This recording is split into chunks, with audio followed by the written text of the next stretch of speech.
সিদিনা গলো পলাশবাৰীৰ ৰাস চাবলৈ। শুনিছে হেনো তাত আমাৰ নলবাৰীৰ দৰে ডাঙৰকৈ ৰাস। বেছি ভাবি গুণি নাথাকি তাত উপস্থিত হলোগৈ। গৈয়ে দেখিলো এটা পুৰণিকলীয়া বস্তু। সেইখনৰ ৰূপেৰে ভূতৰ দৰে খটক মটক শব্দ কৰি গৈ পালো গন্তব্য। ভিতৰলৈ সোমোৱা গেটটোৰ থিমটো সম্পূৰ্ণ বেলেগ ধৰণৰ কৰা আছিল আৰু দেখিবলৈ বহুত ধুনীয়া লাগিছিল।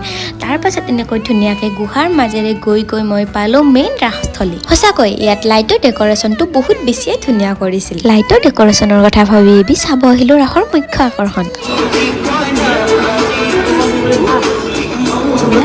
শুনি মেইন মণ্ডস্থলীলৈ গৈ পালো। মোৰ ভাগ্য ইমানেই ভাল আছিলে, তাত গৈ মই প্ৰসাদ খাবলৈও পালো। তাৰ পিছত চাবলৈ আহিলো আমাৰ নাক্ষাত গানাৰ জন্ম কাহিনী। ইয়াতে পুতনা বধৰ দৃশ্য প্ৰদৰ্শন কৰা আছিলে। তাৰ পাছত আহিলো আমাৰ চম্পাৰ মাকক চাবলৈ।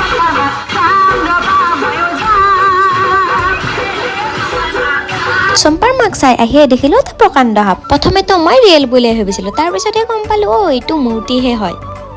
আজিলৈ আহিছো।